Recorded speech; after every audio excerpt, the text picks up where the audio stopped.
नमस्कार दोस्तों, मैं मनोज मुसाफिर साहू नेशनल आवाज यूट्यूब चैनल पर आप सभी का स्वागत करता हूं। मैं बार बार कहता हूं कि जब तक सामाजिक न्याय नहीं होगा तब तक अति पिछड़ी जातियों का विकास नहीं होगा। अति पिछड़ी जातियों का कहने का मतलब हमारा ये है कि तब तक तेली, तंबोली, कांदू, हलवाई, भुर्जी या दाना भूजने वाले या पान लगाने वाले या तेल पेरने वाले या माली या नाई, जितनी कामगार जातियां हैं, लोहार, कुम्हार, लुनिया, सबकी मैं बात कह रहा हूं। मैं बढ़ई की बात कह रहा हूं। मैं कह रहा हूं ये अति पिछड़ी जातियां अगर मुख्य धारा में इनको सरकार लाना चाहती है, माननीय मोदी जी से मेरा निवेदन है, मनोज मुसाफिर निवेदन कर रहा है कि सर अगर आप चाहते हैं वास्तव में इतिहास के पटल पे अमर हो जाना और आप चाहते हैं कि अति पिछड़ी जातियों को भागीदारी मिले, तो सर आपने ही कर्पूरी ठाकुर जी को भारत रत्न दिया था, तो कर्पूरी ठाकुर जी के पदचिन्हों पे चलने के लिए आपको ही मैं आमंत्रित कर रहा हूं। और आप सर जिस प्रकार से कर्पूरी ठाकुर साहब ने बिहार में 1977 में मुख्यमंत्री रहते हुए ओबीसी को दो भागों में विभाजित कर दिया था, बैकवर्ड क्लास और मोस्ट बैकवर्ड क्लास, ठीक उसी प्रकार से आप भी अगर चाहते हैं कि इसको आरक्षण मिले, अति पिछड़ी जातियां भी बराबर हो जाएं, तो आप सर कर दीजिए, दिल बड़ा दिखाइए। अति पिछड़ा समाज आपको भीमराव अंबेडकर की तरह सर आजीवन पूजेगा, आजीवन आपकी पूजा करेगा। सर कर्पूरी ठाकुर साहब ने बैकवर्ड क्लास में कुशवाहा, बनिया, कुर्मी, सैंथवार को रखा था और मोस्ट बैकवर्ड क्लास में बिहार में 1977 में केवट, खतीक, कहार, कमकर, राजभर, मल्लाह, माली, बींद, पाल, नाई, बढ़ई, तेली, चौरसिया, हलवाई, पटवा को रखा था। सर उसी पैटर्न पे मैं चाहता हूं कि आप उत्तर प्रदेश में भी रख दें, लेकिन सर एक तरफ मेरा दिल कहता है कि आप रखेंगे नहीं। आप वोट तो सर ले लेंगे लेकिन रखेंगे नहीं, क्योंकि सर आपने 2019 में लोकसभा के चुनाव से ठीक पहले ईडब्ल्यूएस लागू कर दिया था। आपकी नज़र में सर जो गरीब सवर्ण थे उनके लिए आपने ईडब्ल्यूएस लागू किया। आर्थिक रूप से कमजोर आपके लिए सिर्फ सवर्ण नजर आए सर, कोई और नजर नहीं आया। बिना मांग किए सर आपने तुरंत लोकसभा चुनाव से पहले 2019 में ईडब्ल्यूएस लागू किया। सर उस ईडब्ल्यूएस का नुकसान ये हुआ कि जहां पर ओबीसी को 27% रिजर्वेशन मिलता है, वहां पर भी ईडब्ल्यूएस की मेरिट अब सरकारी नौकरियों में सर ओबीसी से नीचे आने लगी। मतलब ओबीसी की मेरिट ऊपर और ईडब्ल्यूएस की मेरिट नीचे। सर ये गुनाह आपने किया है, आप मानिए सर चाहे ना मानिए, लेकिन इतिहास इसको याद रखेगा। सर इतिहास ये भी याद रखेगा कि आप मध्य प्रदेश में एक झटके में मुख्यमंत्री चेंज कर देते हैं, राजस्थान में, छत्तीसगढ़ में चेंज कर देते हैं, लेकिन सर आज भी वहां 27% पिछड़ों का आरक्षण सर नहीं मिल पा रहा है, जबकि सत्ता में सर आप हैं। आप अगर चुटकी भर अगर निगाह लिख लेंगे तो सर वहां पे आपकी बिरादरी को, आपके बिरादरी के लेवल के लोगों को सर वहां पे तुरंत न्याय मिल जाएगा। सर उत्तर प्रदेश जैसे बड़े राज्य में जहां के दम पे आप पूर्ण बहुमत की सरकार पाते हैं और जहां की दम पे आप बहुमत की नहीं गठबंधन की सरकार सर पाते हैं, अगर चाहते हैं सर इतिहास में अमर हो जाना, तो माननीय मोदी जी, मेरा मनोज मुसाफिर का आपसे करबद्ध निवेदन है सर कि उत्तर प्रदेश में सामाजिक न्याय की अवलोकन करने के लिए योगी आदित्यनाथ जी माननीय मुख्यमंत्री जी ने एक कमेटी बनाई थी जस्टिस राघवेंद्र सिंह की नेतृत्व में। जस्टिस राघवेंद्र सिंह के नेतृत्व में जो कमेटी बनी सर, उस कमेटी ने रिपोर्ट तैयार करके माननीय योगी जी को दे दिया और उस रिपोर्ट के अनुसार पिछड़े वर्ग में तमाम ऐसी सर जातियां हैं जिनको आरक्षण का लाभ नहीं मिल पाया। उन जातियों के लिए आपका हक बनता है कि सर आप उन जातियों के साथ न्याय करिए। सर यादव, कुर्मी, जाट, गुर्जर, ये 4 प्रमुख ओबीसी जातियों में जो डाल दिया गया, ये 4 प्रमुख जातियां सर यादव, कुर्मी, जाट, गुर्जर, ये 4 जातियां सर अब आज के वर्तमान परिस्थिति में ओबीसी में रहने लायक नहीं है सर, नहीं है सर। मैं आपको बता रहा हूं सर, ये नहीं है। आप चाहें तो किसी भी रिटायर्ड जस्टिस से अवलोकन करा लीजिए। एक कमेटी आप नहीं बना के उसका मूल्यांकन करा लीजिए सर, आपको मालूम चलेगा कि ये नहीं है, हो सकती हैं। मैं एक छोटा सा सर एग्जाम्पल एक वीडियो के माध्यम से आपको दे रहा हूं, आप तक अगर बात पहुंचे तो सर इस वीडियो को देखिएगा। राम आश्रय सैनी इतना रस निकलवाए हैं 5-6 गन्ना लेके आए थे खाली। क्यों, कितने थे तुम्हारे गन्ने? 5-6 ही रहल है। और कहाँ से लाए? ना रहल है। हाँ, आधी रहल है जोन है। मतलब कुल मिला के सब जोड़ मिला के 4-5 तो होंगे ना? हैं 4-5 गन्ने का इन्होंने रस निकला। और ये 4-5 गन्ना लाए कहाँ से थे? अरे छोले जाइले तब आधी ले आइले। अच्छा, जिसके खेत पे छोले गए थे वहाँ से लाए थे? खुद गन्ना नहीं बोया जाता क्या? मोल बात और को बाय, लेकिन कितना है? ये एक आध बिस्सा है। एक आध बिस्सा बोए हुए हैं। हाँ, लेकिन जामल ना सही से जामल नहीं। तो दूसरे के खेत में इन्होंने मजदूरी की, 4-5 गन्ना मिला, उसका रस निकाल के लेके जा रहे हैं। क्या नाम है? राम कुमार? राम आश्रय सैनी। राम आश्रय सैनी है नाम। तो बता दो भाई, एक रुको, नाम बताओ। राम आश्रय पूरा नाम बताओ।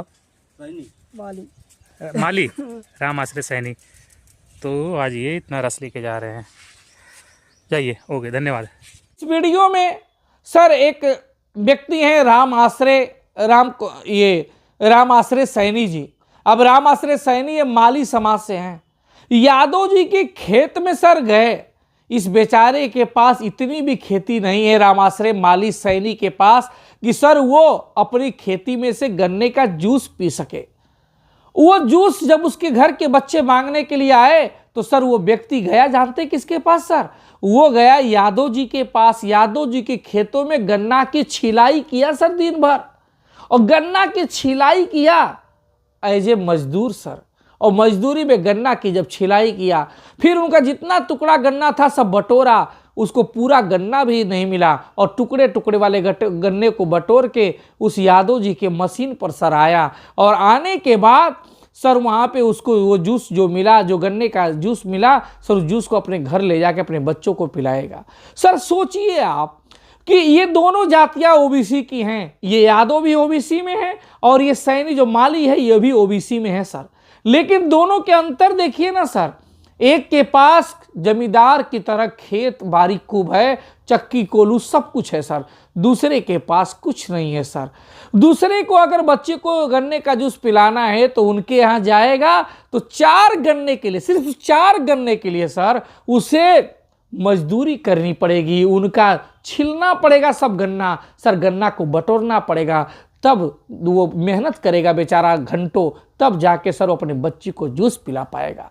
ये दोनों जातियां सर मंडल कमीशन की रिपोर्ट के मुताबिक बैकवर्ड में ओबीसी में आती हैं सर। ओबीसी में नौकरियों में या राजनीति में प्रवेश करने के लिए समान अधिकार इन दोनों के पास है। तो सर समान अधिकार कैसे होगा सर? मूल्यांकन करिए सर, आप नहीं करेंगे तो कौन करेगा? सर सोचिए कि एक ऐसी जातियां जो जमींदार टाइप की है, जिसके पास खेती सब कुछ है, और दूसरी ऐसी जातियां जिसके पास 4 गन्ने का जूस पिलाने के भी बच्चों के पास नहीं है। ये सर साक्षात आपको मैं बता रहा हूं सर। इसके अलावा मैं तमाम एग्जाम्पल दे सकता हूं सर। एक और एग्जाम्पल, एक और वीडियो सर देख लीजिए, इस वीडियो को भी देखिए सर। हमारे साथ ये विश्वनाथ राजभर हैं जो कि अभी जा रहे हैं गन्ना काटने यादव जी के खेत में। जी विश्वनाथ राजभर जी, क्या हाल चाल है?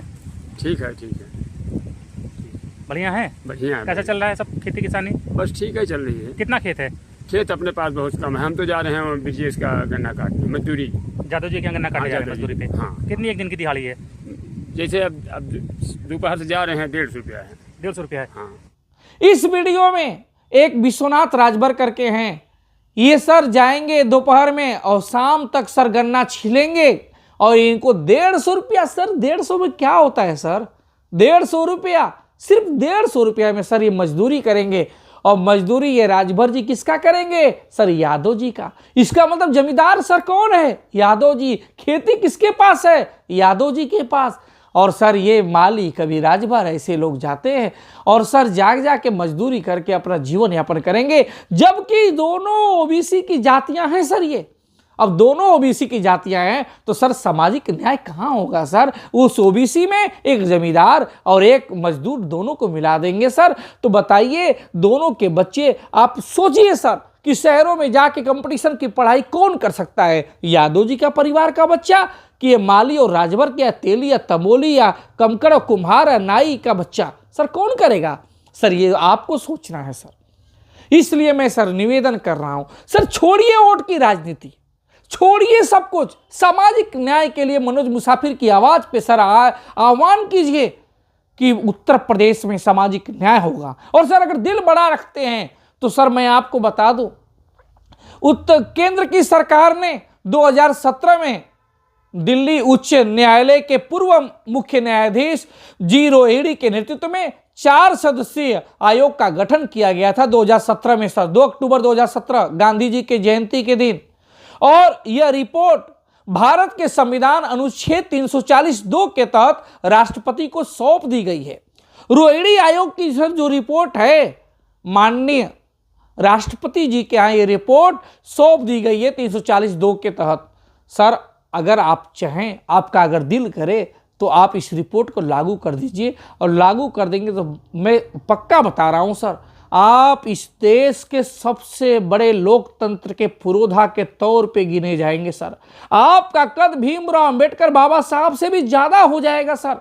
तमाम अति पिछड़ी जातियां जो आज तक सर सरकारी नौकरियों में पिछड़े हैं, राजनीतिक मुकाम में पिछड़ी हैं सर, और सर वो आर्थिक रूप से संपन्न नहीं है, शैक्षिक रूप से संपन्न नहीं है, उन जातियों के सर भगवान आप हो जाएंगे। बशर्ते दिल बड़ा रखिए सर। जिस प्रकार से आपने EWS बिना मांगे दे दिया था, उस प्रकार से क्या सामाजिक न्याय की रिपोर्ट लागू करेंगे? अगर सर आप लागू नहीं करेंगे तो मैं मान लूंगा कि आप सामाजिक न्याय के अग्रदूत नहीं है सर। मैं मान लूंगा आप अध्यात्म में भले ही समानता रखते होंगे, लेकिन सामाजिक न्याय की समानता आपके ऊपर शोभा नहीं देती सर। मैं मान लूंगा सर कि आप सामाजिक न्याय का वोट तो पाना चाहते हैं, इन अति पिछड़ी जातियों का वोट लेना चाहते हैं, लेकिन बदले में कुछ देना नहीं चाहते सर। और आप नहीं न्याय करेंगे तो समय डिसाइड करेगा, पता नहीं कोई महापुरुष जन्म लेगा कि नहीं देगा, और इन सभी वर्ग के लोगों को सर कभी राजनीति में भागीदारी मिलेगी कि नहीं मिलेगी, सरकारी नौकरियों में भागीदारी मिलेगी कि नहीं मिलेगी, इन भूमिहीन परिवारों को जमीन मिलेगा कि नहीं मिलेगा, सर ये लाख विषय है। इसलिए आपसे निवेदन है, फिर से लास्ट में मैं मनोज मुसाफिर गुजारिश कर रहा हूं, सर विचार करिएगा और हो सके तो इस वीडियो को आप जरूर देखिएगा।